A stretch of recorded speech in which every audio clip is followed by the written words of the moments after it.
Thank you for listening to Exoplanetary. We love making the show for you, but we rely on your support to continue. Please consider becoming a monthly patron at patreon.com/exoplanetary. If you'd like to make a one-time donation, you can do that through PayPal at paypal.me/exoplanetary. You can find links and more information at our website, exoplanetarymedia.com. Any amount helps, and we are truly grateful for your support. Also, follow us on social media. You can find us on Facebook at facebook.com/exoplanetary, Instagram at exoplanetary, and on Twitter at exoplanetarypod.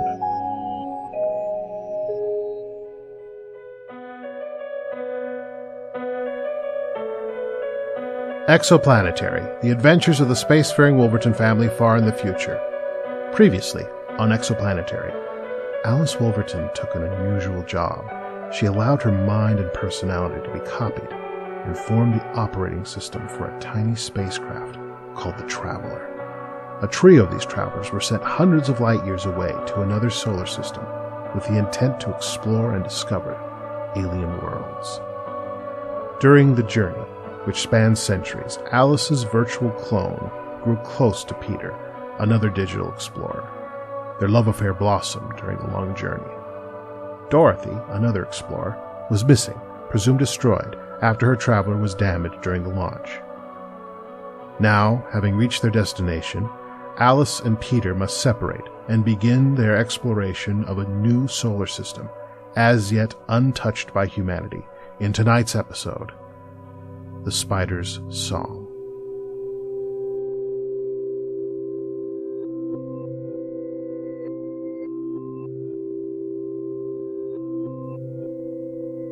How do you build your own body? It's something human beings do every day. If you give yourself a paper cut or nick yourself shaving, the human body scabs over the wound and repairs the damage. We're constantly replacing our parts, and I don't mean artificial organs. Over the course of 7 years, we replace every cell in our bodies. Biologically speaking, it's second nature. But how would you do it with technology? My mind was sent to a planet orbiting another star, concealed in a computer the size of a baseball. This shiny sphere, this traveler, impacted the planet and embedded itself 50 feet underground. My mind, in this sphere, rested while tiny tools did their sleepwalking work. I have no recollection of this, outside of faint dreamlike memories. These tools drilled, analyzed, printed parts, and assembled my new form, based on plans stored in my memory, aesthetics judged by my subconscious, and the materials at hand. When it was all finished, I awoke in a large cave made of enormous crystals. There were shards and scraps of metal all around me. In addition to my body, the tools had fashioned a mirror of silvered glass and a large light.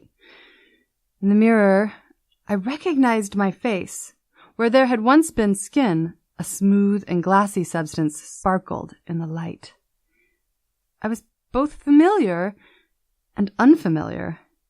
I was the person I remembered being on Earth, but my body was something new and fascinating. My chronometer told me that this transformation took 50 years from the day I landed. Some assembly required, you might say.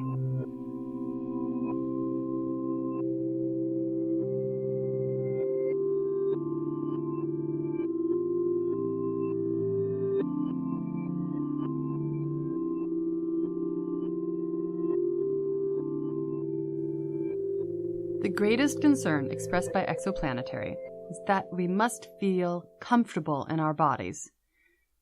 Inside, looking out, I simply felt alive, as I always remembered. I felt warm and, well, human. But I had to remember that my memories were those of a woman dead and gone, hundreds of years ago. How much of that was a trick of the programming, and how much of that was the body itself, I couldn't tell you. My flesh, though it was made of tiny crystals, still had the elasticity of skin and muscle. The crystals were mixed with chemicals and contained within a durable skin, like plastic, only stronger and self-repairing. I was soft where I needed to be soft, and tough where I needed to be tough. The only unusual feeling was the realization that I wasn't wearing any clothing. My body, which resembled an idealized version of my old human form, was completely naked. It took me about a week to get accustomed to that, but with nobody there to see me, it didn't seem necessary to go to the trouble of finding a fig leaf. And I was millions of miles outside the shipping range for any clothing store. Besides, I looked good. Always be yourself, unless you can be a walking crystal sculpture of yourself. Then be that.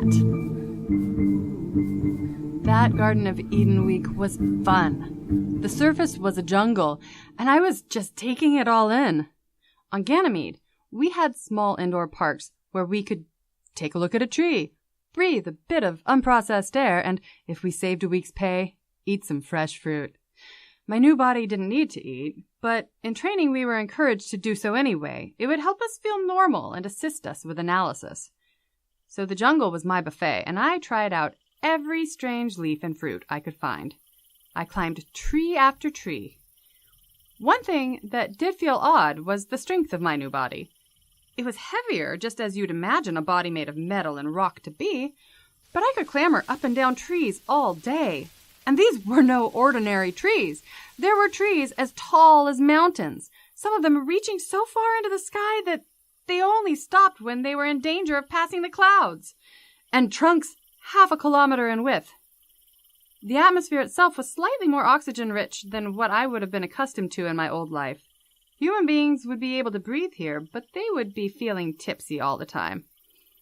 I had fun playing Tarzan up in the trees. On the whole, I would say that Planet Prancer is a good value for the interstellar traveler.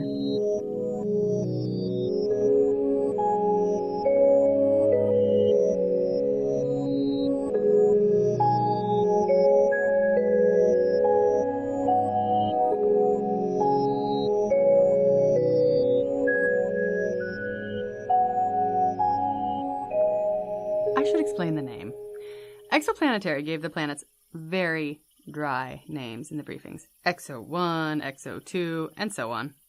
When Peter and I were traveling to this solar system in the virtual reality world the company designed for us, we decided that we would devise our own code names for the planets. In our own solar system, we named all of our planets for the Roman gods, and the moons had their own special naming schemes, like how all the moons of Uranus are named for characters from Shakespeare or Alexander Pope. Peter and I came up with a number of very silly naming patterns, usually in bed with a bottle of wine. For whatever reason, the one that stuck was Santa's reindeer. It worked because there were 8 planets orbiting this star, and it would help you remember the precession of their orbits, from Dasher, a scorched rock that was nearly as close to the star as Mercury to our own sun, to Blitzen, a gas giant orbited by at least 40 frozen and craggy moons. Dancer was the second closest to the sun and Peter's new home. Prancer was assigned to me. Dorothy, had she made it, would have found herself on planet Vixen. She would have made so many jokes about that name. Even though I know the real Dorothy had a nice, ordinary life back home, it's hard not to feel cheated out of her company out here in the back of beyond. Though had she made it, it's hard to say if Peter and I would have become so close.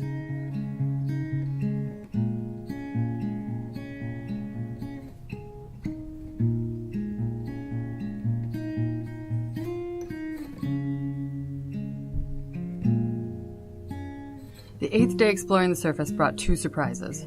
The first came while I was examining a stream for microorganisms.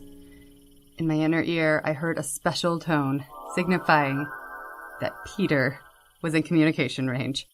Planets Dancer and Prancer had a small asteroid belt between them, one of 3 in this system, and they interfered with our signals. Sometimes the window lasted hours, sometimes only a few minutes. Alice! Peter! Oh, I can't believe we're actually talking again. How are you? Shiny. Shiny? Really? I landed in a cave full of crystals. How about you? Oh, my new body.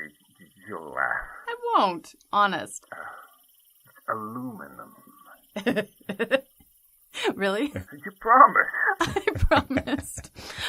And I also promise not to take you back for the deposit. Yeah, please. Now, what's your planet like? I'm in a jungle. It's alive and wild with these trees. I'll try to send you some images. What about your planet? Oh, our planet Dancer is a dead world. I keep finding the remains of structures, bits of what might be technology. Things are so crazy here. Some sort of civilization lived here once, but I'm only starting to understand what these beings are really made of. Is that all we get? For now it seems. I love you, Alice. I miss you terribly. I love you, Peter. Enjoy the jungle. Name your favorite fruit after me. That was only my first long-distance conversation with Peter. It was so short, and at the time, he seemed so far away. It came to me how profoundly alone I was in that moment. Billions of miles from the place I was born. Everyone I knew dead for hundreds of years. The man I loved a planet away. It gave me a better perspective. It made the distance and the barriers between us endurable. Wandering through a jungle on an alien planet, in a crystal body I'd built for myself, surely anything was possible.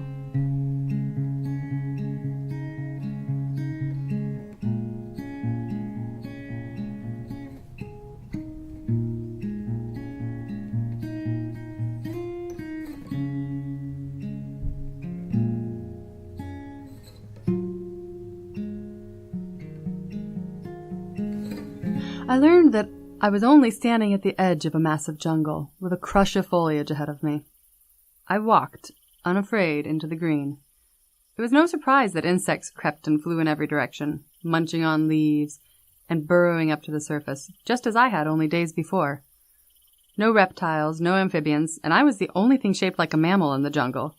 Still, my task was to learn about this world, so I made the choice to start by observing the handsomest creature I could find. I called it the origami bug. Like a large butterfly or moth at rest, it would flap its wings to reach a certain height and then fold those wings into a geometric shape that would allow it to glide through the air faster than any other bug I'd ever seen. I found an origami bug and stalked her for hours, noting her patterns and her appetite for a sort of moss that seemed to cover every tree. At midday, I watched in horror as she swooped directly into what appeared to be a fresh spider's web. It was sad for the origami bug, but rescuing her seemed impossible without destroying both the fragile web and the equally delicate bug. She sat there impassively, as if her fate mattered nothing to her. More grist for nature's unstoppable mill. I knew, though, that a web like this indicated a predator, and the end of one life would give me another to observe. I sat quietly in the tree and awaited the trapper.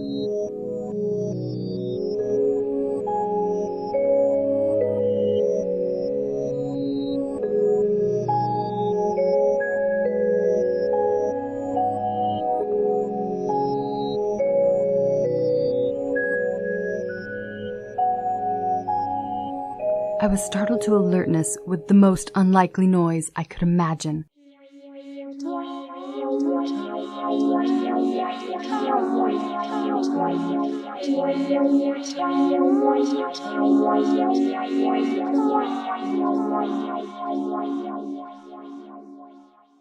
Was that singing?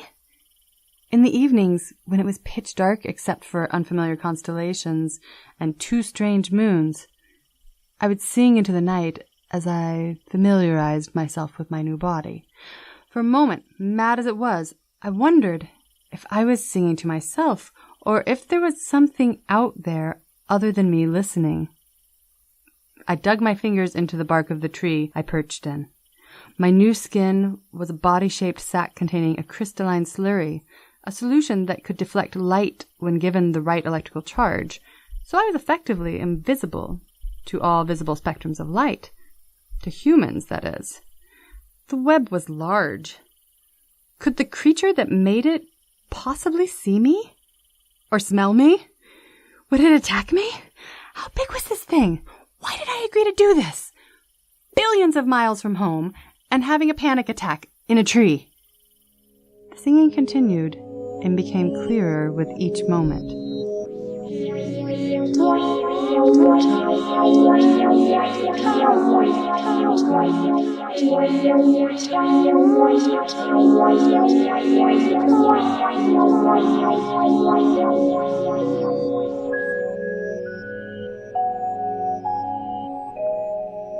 I didn't spot her until she was practically on top of the web.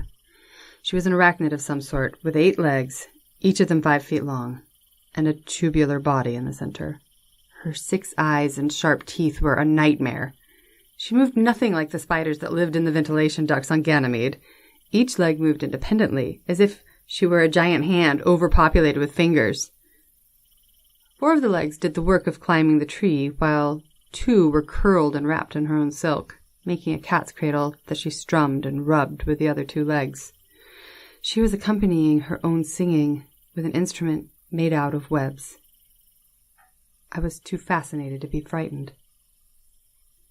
The strange singing continued as the spider gently removed the origami bug from the web and wrapped her up with new strands.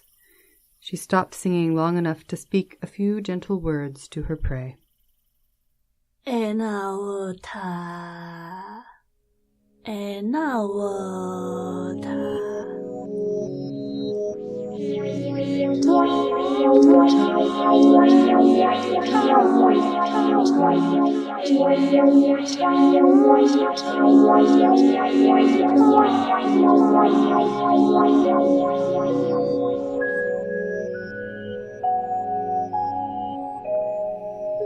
The moment this happened, I felt what I thought were goose pimples ripple across my skin, but it turned out to be a keypad rising out of my flesh near my wrist.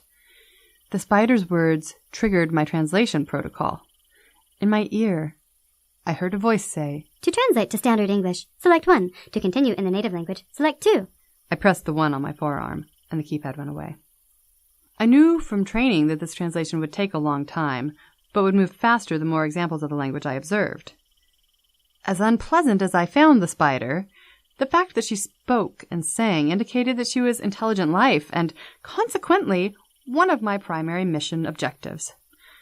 I followed her stealthily from web to web as she collected dozens, maybe hundreds of insects in her freshly spun silk bag. I stayed invisible well into the morning as she reached her tribe.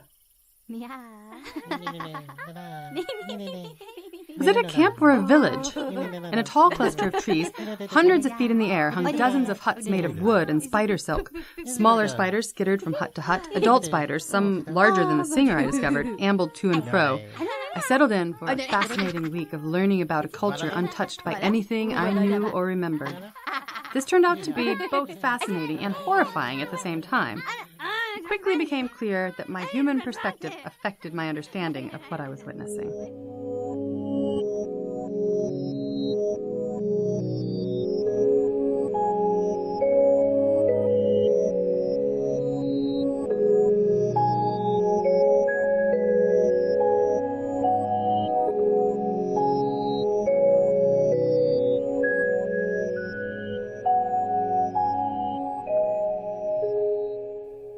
My first mistake? Assuming that the smaller spiders I saw when entering the village were children. Early the second morning, peering into one of the tiny huts, I caught a smaller spider and a larger spider playing mommy and daddy games. The smaller spiders were males, and the larger spiders, like the first one I witnessed, were females. I felt like a peeping Tom, even though it had taken me several minutes to understand what I was seeing. My fascination turned to revulsion when the female completed the congress by raising the male to her face and biting his head off. She spun webs around her partner, mummifying him as I might wrap a half-eaten sandwich for later.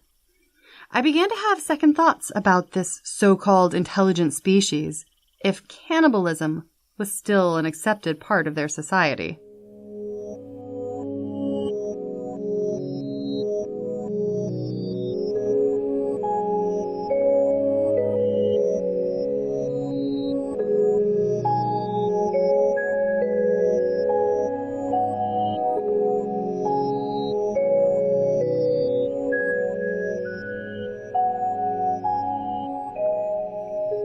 In spite of this brutality, the spider tribe seemed incredibly organized. What I gleaned from my observations in those early days was very impressive. Each spider spent the day doing some sort of work for the tribe, whether it was gathering insects from the webs or perfecting shelter from the elements. Using stone tools, they would carve caverns into the trees in which they would make homes, store food, and play music. Every member of the tribe played music, without exception, and they often sang and played all through the day.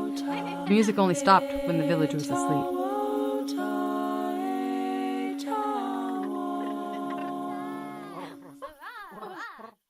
I thought about growing up in our highly controlled environment on Ganymede.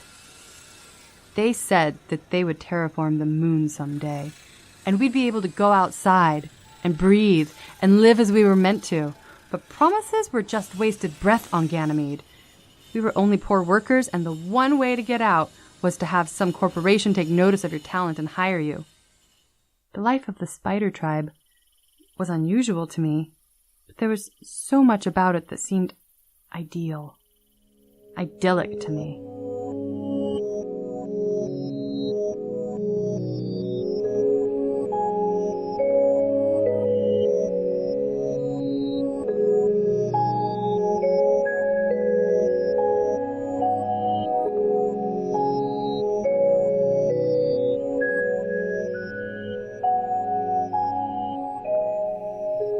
I took to following the singer around.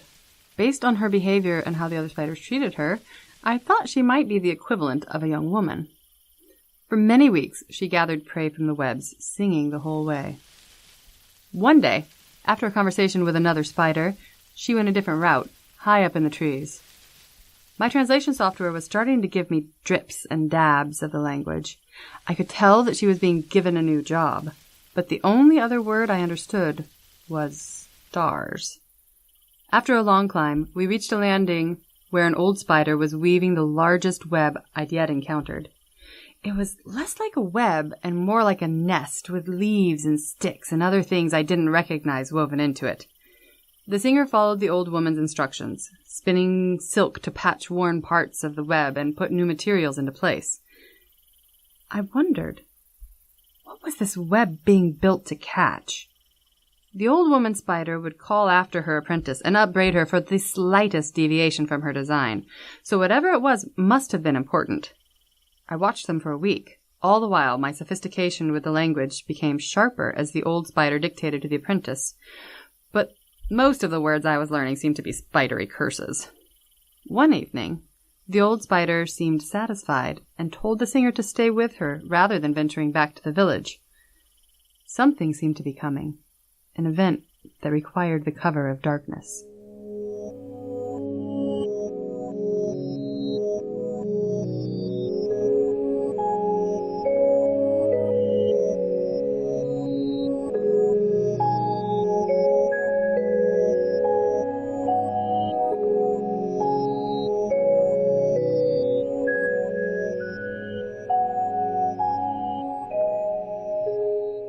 Night arrived, and one of Planet Prancer's moons was full, an oversized asteroid that was probably drawn into orbit millions of years before.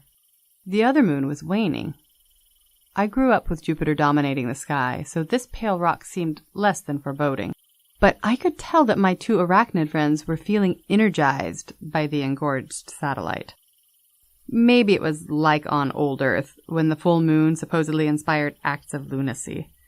Either way, they chanted and sang as the moon came into view and strolled across the night sky.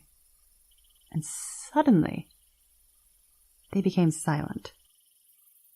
So quiet, staring with the 12 eyes between them at their web. The old spider had indicated earlier that day that yes, this web was meant to catch something. Was this some sort of religious ceremony?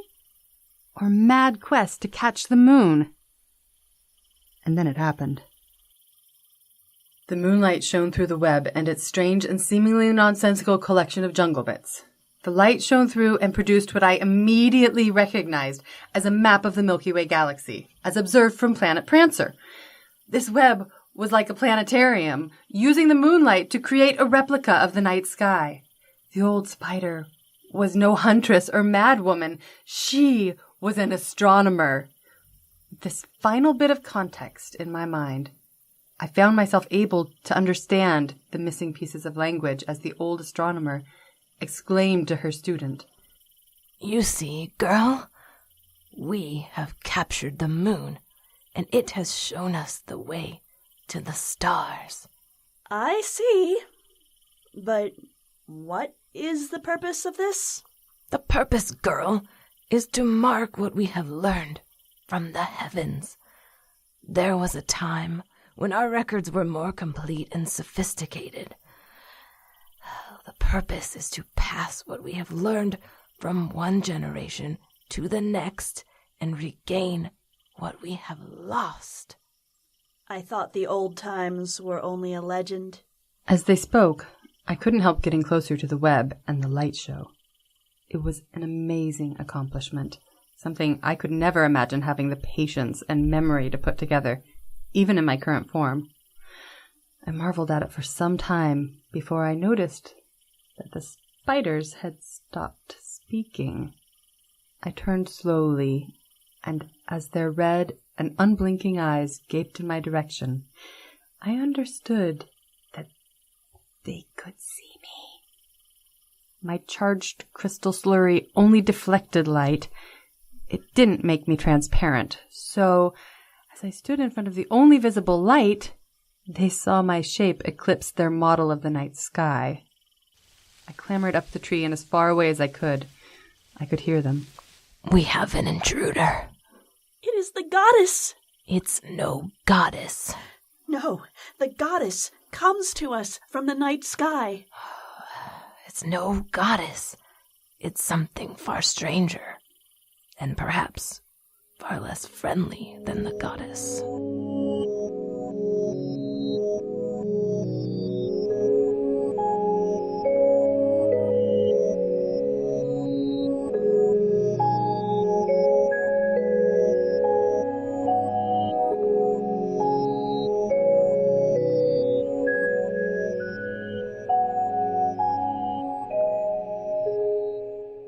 I climbed as high as I could manage and hid my face in my hands. I couldn't believe how stupid and careless I'd been. All those conversations about not interfering with indigenous people who wouldn't understand a visitor from another planet, much less one shaped like a human being.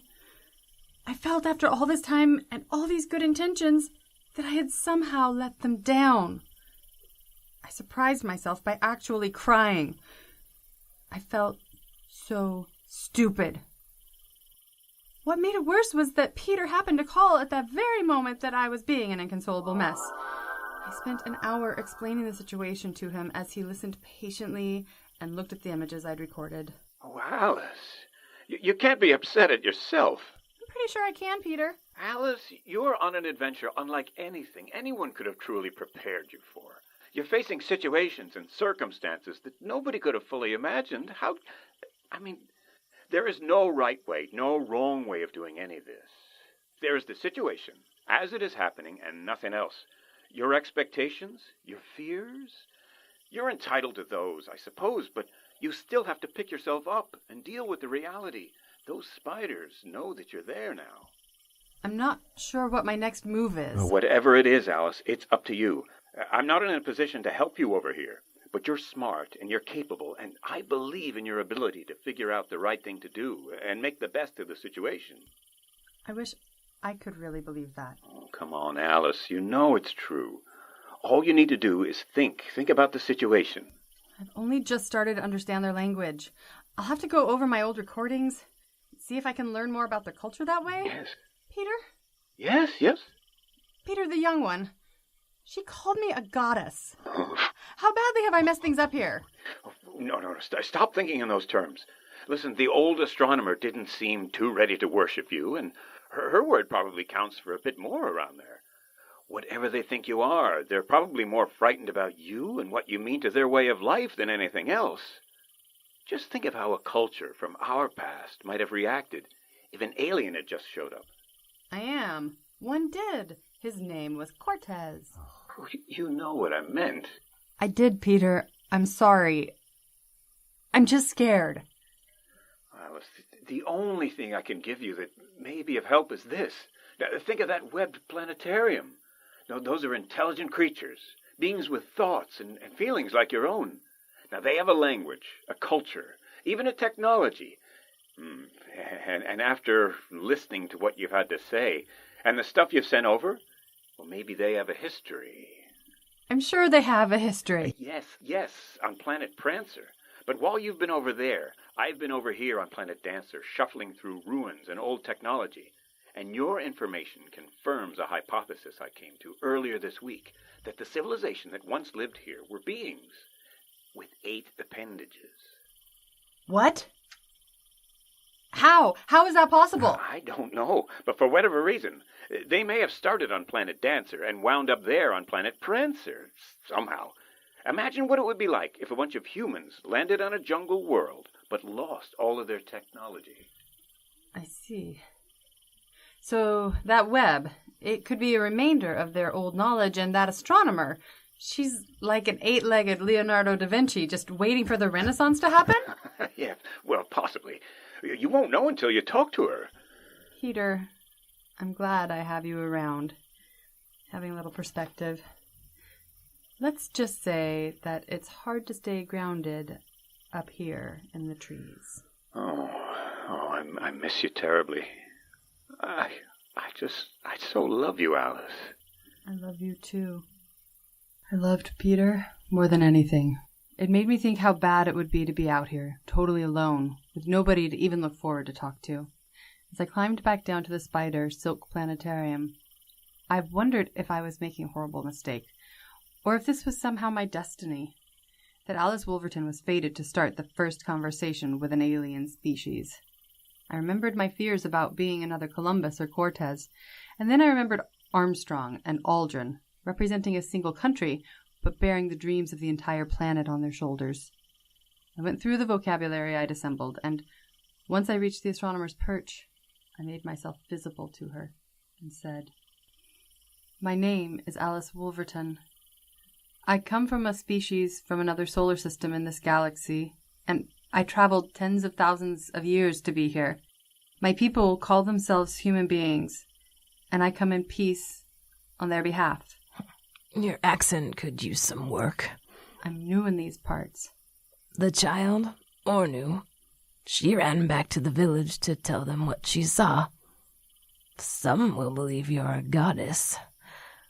I know better. Our goddess would have 8 legs, don't you think? I didn't mean to make my presence known. I intended only to observe. But if you'll allow me to stay, I believe we have a great deal to talk about. I would welcome this, Alice Wolverton, but I fear our lives are to be complicated forevermore. This is the burden of living in the path of history. I promise you, I'll do what I can to avoid being disruptive. For someone so old, you'd think you'd know when the damage was already done. But, come, a village full of questions will greet you in the morning. I am nowhere near your age, but I expect we both need our sleep.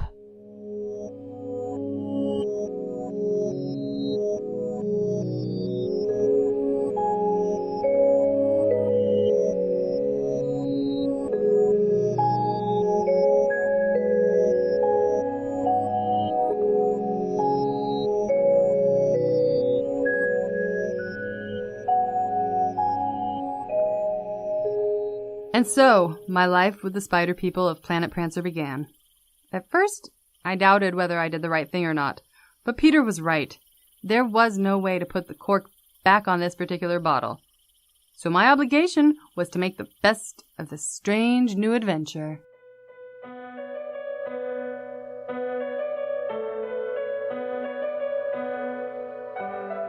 You have been listening to Exoplanetary, The Spider Song, written by C. Christopher Hart. Directed by Melissa Schenter. Performed by Firiel Elliott as Alice Wolverton. Rob Bekuhrs as Peter.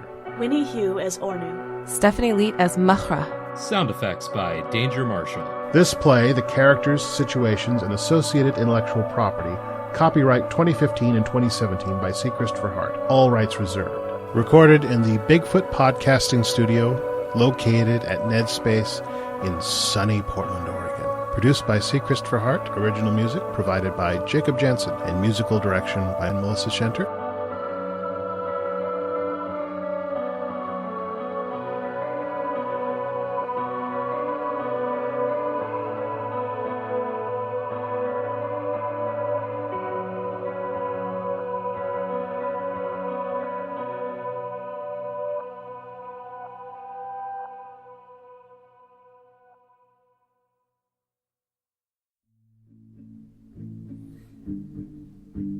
We'd like to take a moment to thank our patrons: Justin Olson, Christy Smith, Sherry Goldstein, Dennis McGrandle, Darcy Hogan, Late Night Poems, Malik Shabazz, Drew Anderson, Andrew McDonald, and Kate Boys. If you'd like to join them and make a monthly donation to Exoplanetary, find us at patreon.com/exoplanetary. We thank you for your support.